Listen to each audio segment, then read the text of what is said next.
Okay,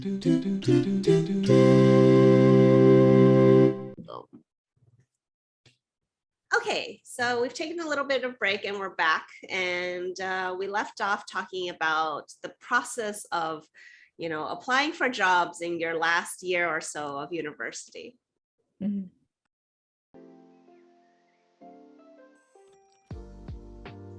So Shoko, I know Shoko right now, she hasn't, she's just getting started in the whole rat race of life, so to speak.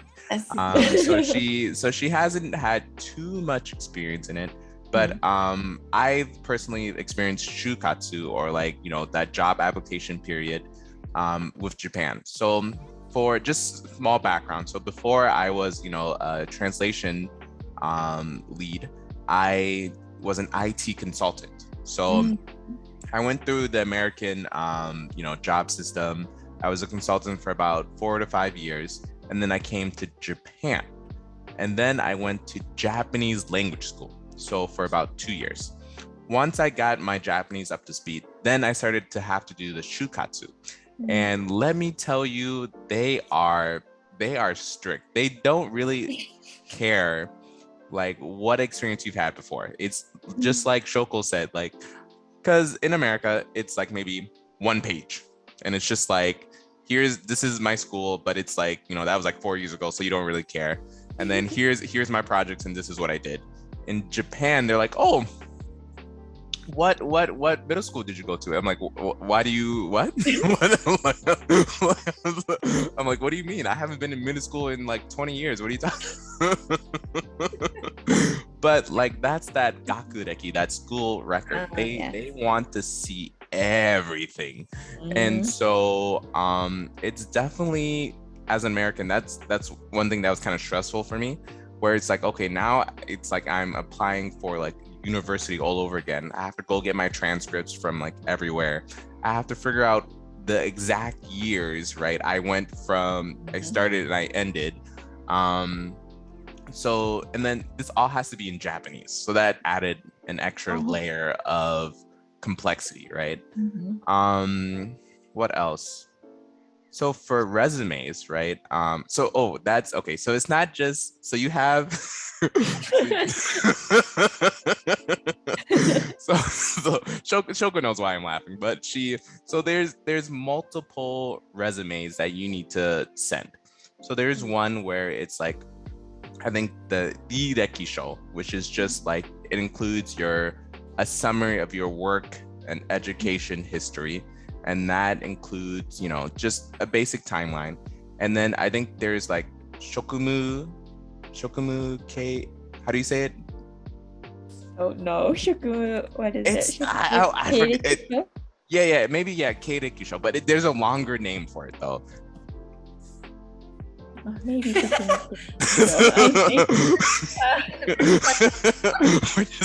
we're just there's, but this one is more for about your specific work history, and this is where you go into detail about your work experience. So this is your CV, your accolades, your all the pieces. Yes, exactly. So you need both of those.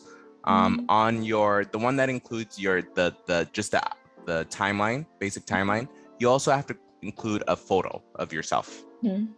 Yes. So it's necessary. So in America, it's usually they try their best to do blind employment, of course, before the interview, right? To avoid discrimination. But I guess in Japan, right, because it's homogenous, mostly homogenous, right? I don't think that discrimination factor might not play in so much in terms of race, right? But I know that depending on ethnicities, for example, there's a group called Burakumin, and have you heard of that, Shoko? Yes. Okay, so for Elizabeth, so Burakumin, those are the people who have historically been have kind of dirty jobs. So these are the people who are the butchers. These are the people who who do things that society kind of okay, it has to be done, but it's unclean. Yeah. And so there's actually discrimination for them if they know that, you're burakumin, okay, we're not going to accept you. And then a lot of those people get denied, employment, and then they're forced to go into kind of work for the underground, for the Yakuza. And so a lot of the Yakuza are made up of burakumin members because they've been blacklisted by society. And it kind of just becomes like, a vicious cycle. Like the caste system in India. Yes. Where you have like your lowest caste and you kind of can never get out of it because you're born into that caste, therefore you're that caste, and therefore you can't do these other jobs, but doing these dirty jobs. I think like some of them literally use like manure and stuff to tan leather. Yes. Stuff like that. Woo, that's fun. Yeah. So it definitely still exists. I mean, there's all the like indigenous people, like the Ainu. There's also I don't know if you know this, but like, I mean, there's Tokyo, I mean, there's Japanese people and there's like Okinawan people. So they consider themselves, separate. What else? So that's just the prep work, right? That's just your prep work, right? Okay, so now you have your 2 forms of resumes. You have your picture, and then now you start sending it into companies. And sometimes these interview processes will take, like, sometimes you might go through 3 or 4 different interviews. And I think in America, it might be 1 or 2 if you're not an engineer. I don't know. I've heard 4 to 6 hours, 4 to 6 hours. Yeah, screening call, HR call, different technical areas. If you pass into the next round, then you might have an interview with like the director of engineering who might give follow-up questions for personality fit. And then sometimes even like after that, you have a 2-week trial period in the office working with people. And then they decide if they want to hire you. That's a lot of commitment, yeah. Like I heard that the shukatsu period for Japan is like super long. Some of the companies have like 10 interviews and finally you're accepted. Or like even if you go to the 9th interview, you don't get accepted at the final interview. So I've never experienced it yet, but I can't believe time that's consuming waiting for me. So, by the sound of it, then people, even if they hate their careers, probably don't end up leaving their careers then, because like I feel like you only have the time to do this when you're a student. Like if you need income to live, you can't take months to look for a job, because that's not working for months and only like full-time interviews seems like, unless you have a lot of savings, it seems kind of impossible. So to me, that sounds like it discourages people from leaving or changing a career. It feels like because it's so hard, you kind of like, you tough it out even if you don't like the path or the career you chose. So like in Japan, it's really ideal to stick in that same company from the start to until you retire, like lifelong employment.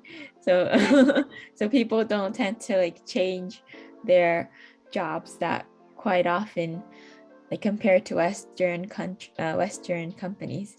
So that's also really characteristic in Japan. But it is of course changing. If you go to a Western company, it's really normal. It's very common for people to change job like for like 3 or 4 years the next. Yeah, I agree. So it seems like it starts even earlier, because Shoko, you're saying that when you are in high school, you kind of have to decide your career track, right? So before you even get a chance to really try it out, you're like, okay, this is it. And then even if you don't like it, it's pretty hard to change. And it seems like that continues on even after you graduate. Yes. Well, it is becoming more flexible, I guess, compared to the past. Some of my friends do change their faculty or their major. It's still a minority of them to change, but it is becoming flexible, I guess. Yeah. I know there's a lot more So lifelong employment is still kind of the norm, or at least the standard mentality, right? But of course, because of like economic, differences or changes, that's, that's only feasible to a certain extent. Even if you are part of the company for a long time, once you hit a certain age, that's when kind of ageism kind of kicks in. And they're like, hey, we need more young blood, right? But they can't fire you. They legally cannot fire you. And so what they do instead is that they start taking away your task. And then they keep taking away your task until you're left with very mundane things. And they might leave you in the office. Like they're like, hey, this is your new space. Because they can't say, oh, you're fired, right? So they just have to make it so that you quit. Oh. Yes. This feels like Office Space. It's real. Maybe, he technically, he doesn't work here anymore, but payrolls at such and such. So, we're just gonna keep moving him until he's working out of the storage closet. I'm like, what? That's a perfect example. Yep. Oh, it's so sad. I'm a little bit depressed about this now. So you work for a company until you retire / die, but your last years there may be pretty miserable. Yeah, exactly. If you don't have like senior management or any of those upper level like titles. Yeah. Well. But yeah, like Shoko said, things are changing. Like one big change is that there's a lot more recruitment companies and a lot more openness about changing careers, right? So it's a lot easier to change careers as long as you're in the same profession, right? That's a whole nother topic. If you try to change careers and go to a different specialty, that's a very difficult thing to do. Yes, because they are looking at your resume, because your resume has everything, right? And so once they see that, oh, why would you go from sales to marketing, right? Can we give you another sales job? Because I am bad at it and I want to go to a thing I'm good at. I guess yes, but that's not at 40, that's a tough sell, right?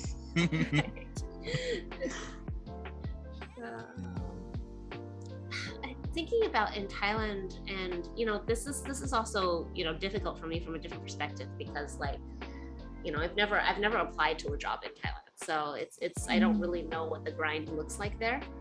But one of the things I do know that in Thailand is very much a connection society. So if you know the right people, and people say, oh, connections matter everywhere, I'm like, no, but it's different. And China has this too, so both of them are very similar in the who you know. Some snotty 20-year-old who dropped out of college, but dad is so and so, can still get a job at a major company based on a recommendation. Now, this doesn't necessarily guarantee they won't get fired, but being able to skip that line when other people are applying to that position is still a major advantage. And sometimes it'll be like, well, it's my wife's friend's cousin, so give him a job, and it might be a menial job, like it's just make him file papers. But the fact that you can do that in a major company, and then you have work experience at a major company, is still something. And sometimes those people also will be given a lot more chances. So even if they continuously mess up, including sometimes even costing the company money, but if your family is important enough that they don't want to offend your family, they might continue to employ a person. So I'm like, oh, but it's literally costing the company money. Why do you keep employing them? It's it feels like that should be a fireable offense, but it's you don't want to upset so-and-so's dad. It's very important that we maintain this connection with them. So it's kind of interesting in that a lot of things matter until they don't, right? If you are nobody, then yes, your university, your education, your work experience, all of that, everything matters. If you are somebody, none of it matters. Yes.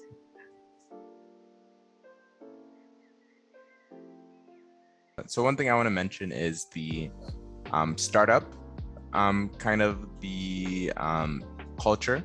So in Japan, because of lifelong, employment, the whole start your own business, has not really been a thing until recently.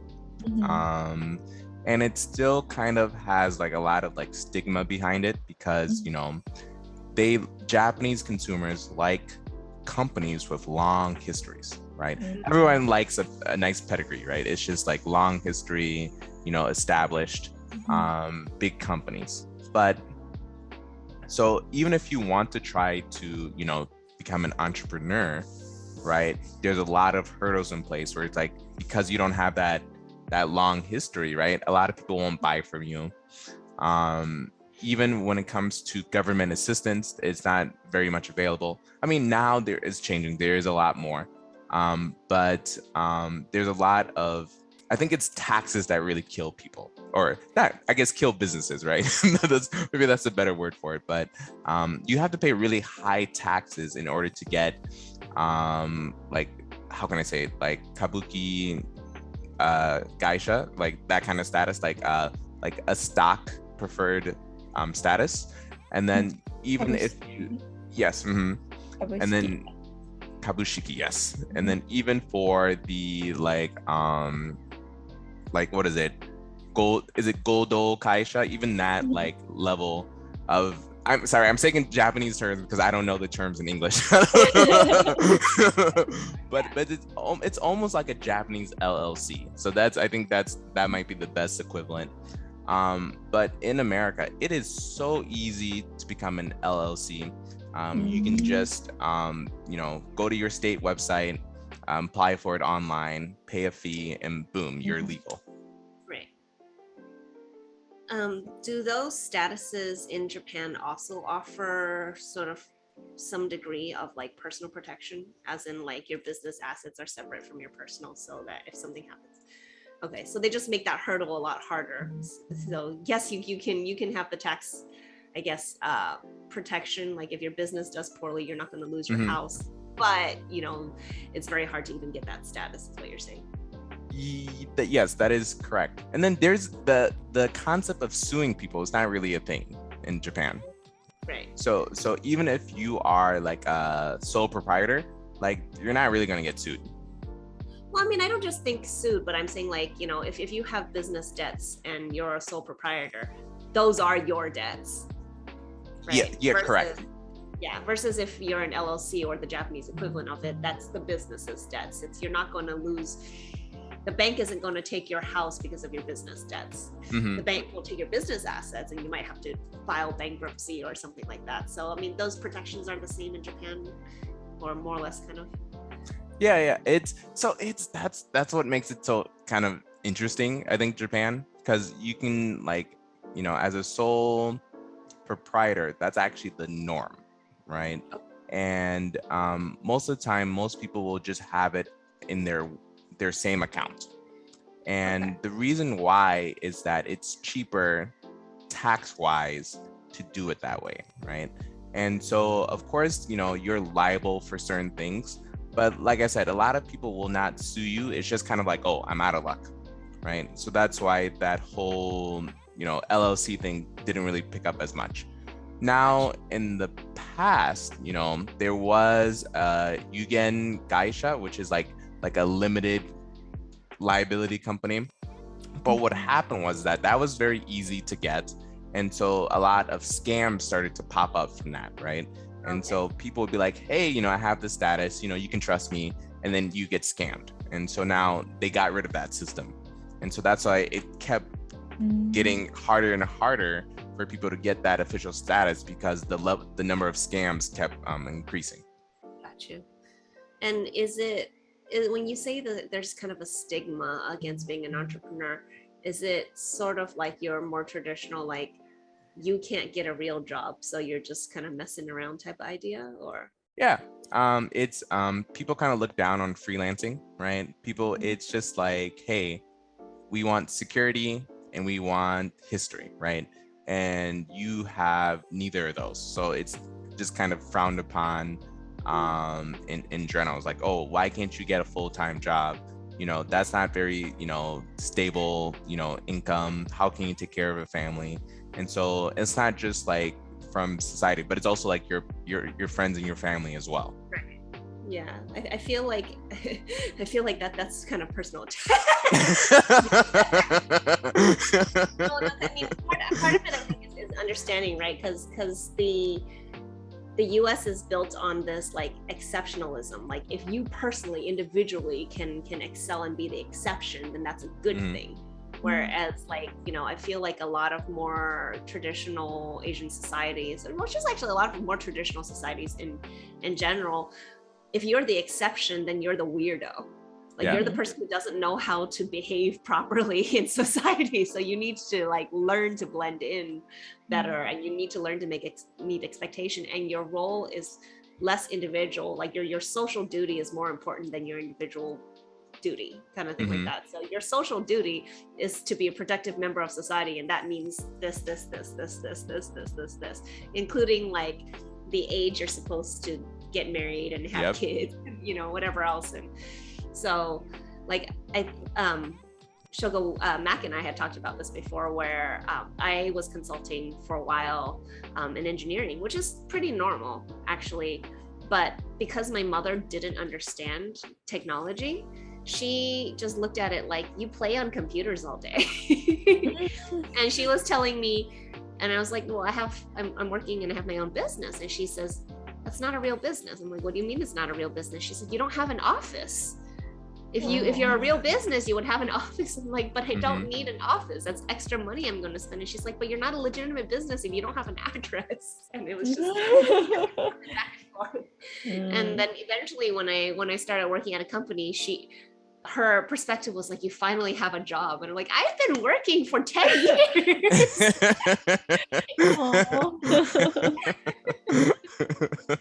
it was just funny because like, I feel like you almost need to be an extra innovator, like, come up with a thing that no one has ever seen before your entrepreneurship is very valued.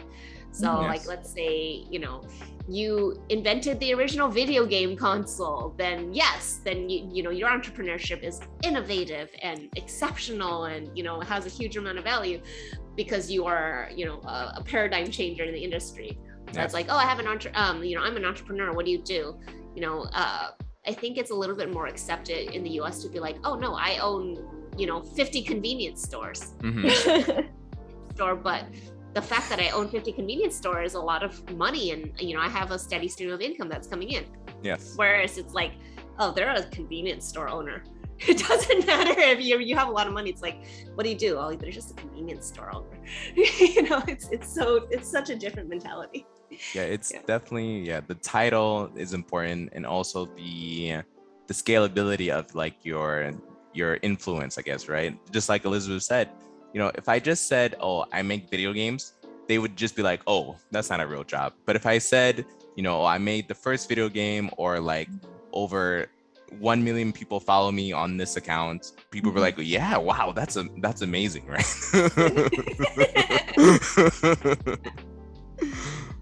I wonder, so this is where I'm curious, because I mean, like, the internet, I think, has made, people can learn about what others do in all parts of the world. But like, based on that idea, do Japanese people find the concept of someone's full-time job being like a YouTube vlogger? Like, do Japanese people find that weird? Like, your job is to write video logs on YouTube, and to and make money off.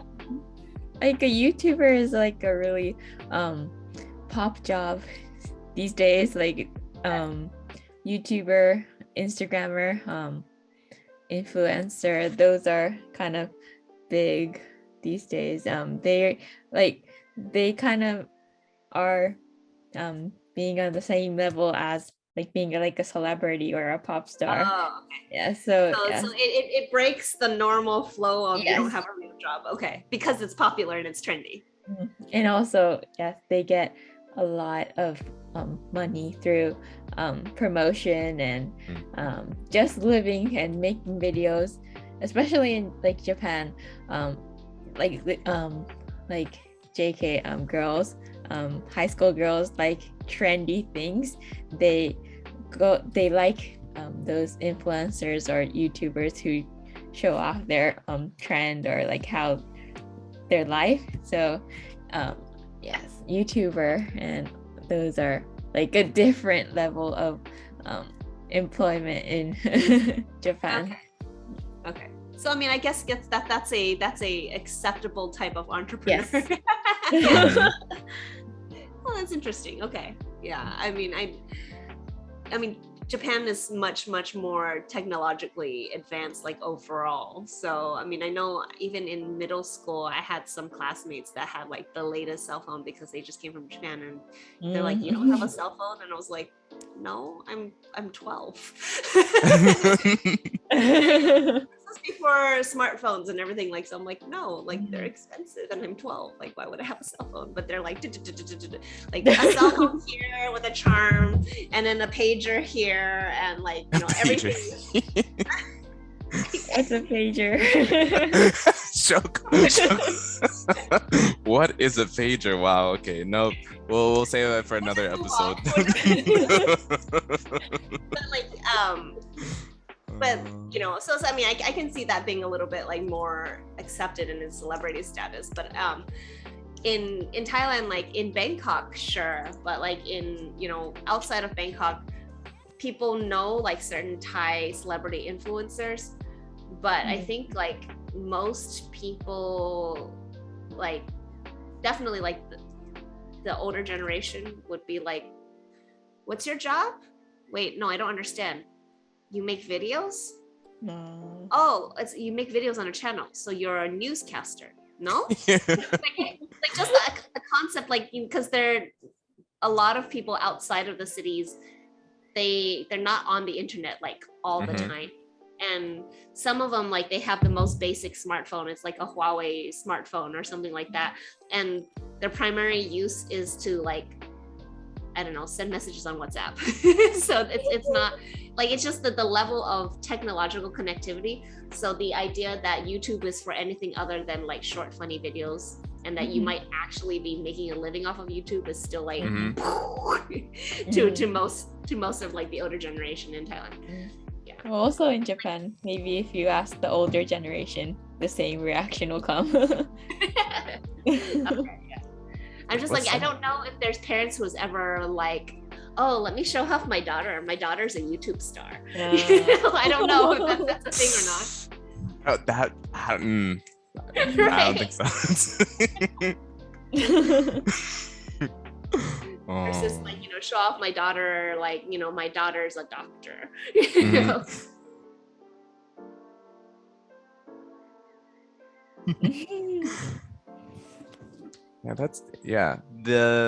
I guess for Japan, what's considered like typical like occupations that people strive for or aim for?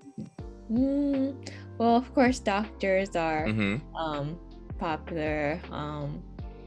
So, but like these days, YouTubers are really getting higher and higher. And what else? Doctor, and also like businessman.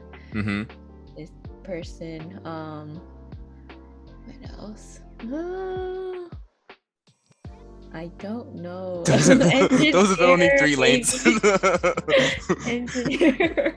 Corporate employee, YouTuber, doctor. That's it. Of course, there's like a lot more. Maybe engineer.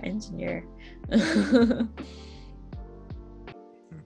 think, like, I very, very much enjoy being a software engineer here in the US, but like based on what I've been told, and I don't know if this is still the case, because like a lot of my information about Japanese society is from like the 90s. So, but like, you know, the thing I was told by friends is that, you know, even though there's so much innovation, like technological innovation in Japan, it's not as much fun to work in software, to work in engineering there, because you don't get credit for anything you create and your company owns everything. So that's what I was told, where like there is interesting technology coming out there, but it's not like you yourself get to pick the projects you work on or get to take credit for the projects you work on. It's like, somebody at the top of the company makes a decision about what you work on, and you just have to do it. So even though you might be a very smart engineer, it becomes like a factory line type of thing. Like, you're responsible for this and this, responsible for this and this and this and this. And so, none of the fun parts of being an engineer come together. So I was like, oh, okay. But I don't know if that's still the case in engineering firms in Japan, but like that mentality, some of my friends have told me like Japanese culture is still very much like that. Like, it's not your achievement, it's your company's achievement. And it's not your it's not your idea, it's the company's idea. So everything kind of belongs to whatever organization you belong to. Well, I think it really does. I think it still is, maybe because going back to like the lifelong employment, if you were accepted to that company, it's your job to try to dedicate yourself in that company and try to get, like, if you do something that benefits the company, of course even though you did it, it's the whole company's success. So also it's a way, so like the company is your community and you belong to that and you try to do the best of it. So yeah.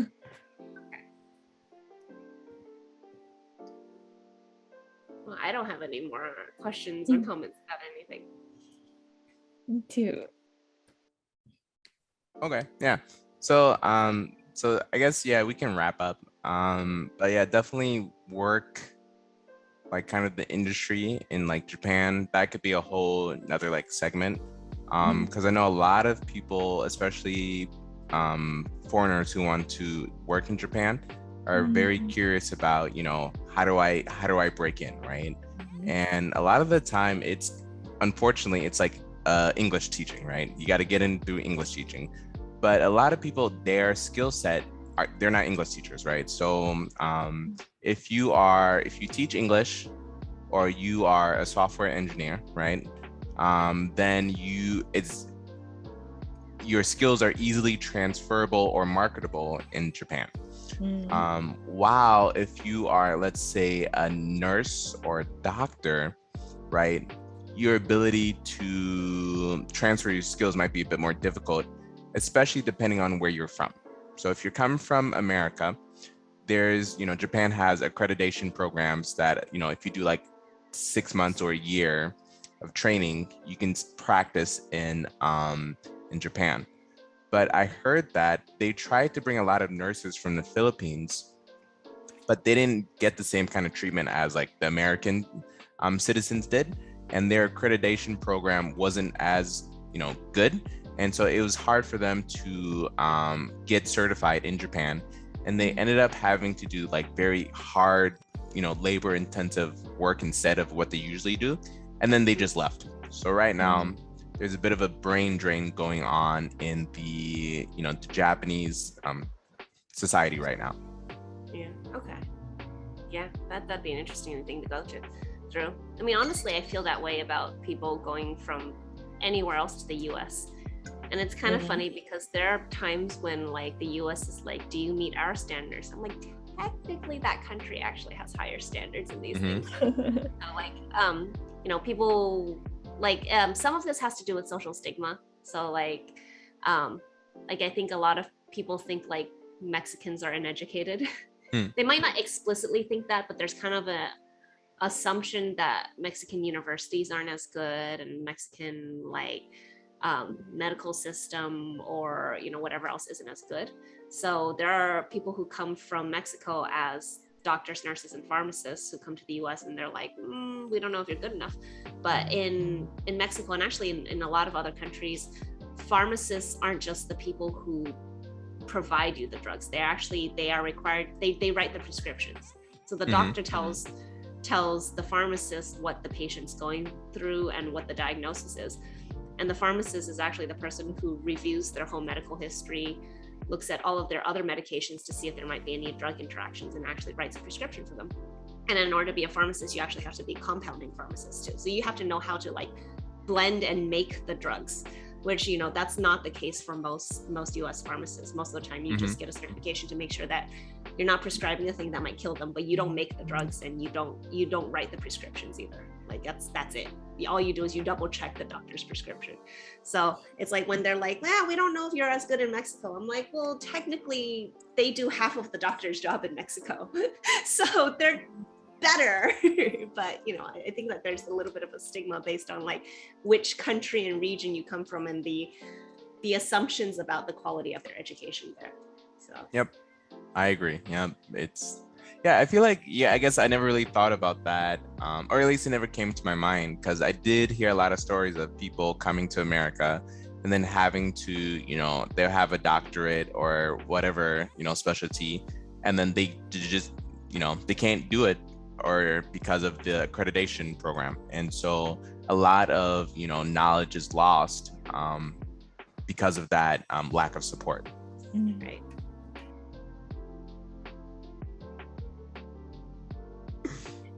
All right, we've covered a lot today. We talked about education, especially focusing on Japan from elementary school all the way through university, and also, you know, the rat race and procedures of the job application process in Japan.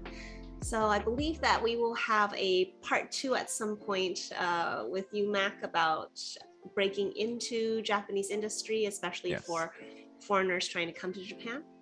But until then, so we'd like to thank Shoko so much for elaborating and entertaining all of our questions. Arigatou gozaimasu. Thank you. Thank you so much for a fun time. Thank you for letting me join. No problem. So I'm Elizabeth from Ouen Designs once again, and you can find us on Instagram, YouTube, Facebook, pretty much all things, and we'll have links below. And I'm Mac from Borderless Translations, and make sure to check us out on our links below, and don't forget to subscribe. Yes, thank you for joining Borderless Conversations. Sawasdee ka. Johnny. Bye. Hey.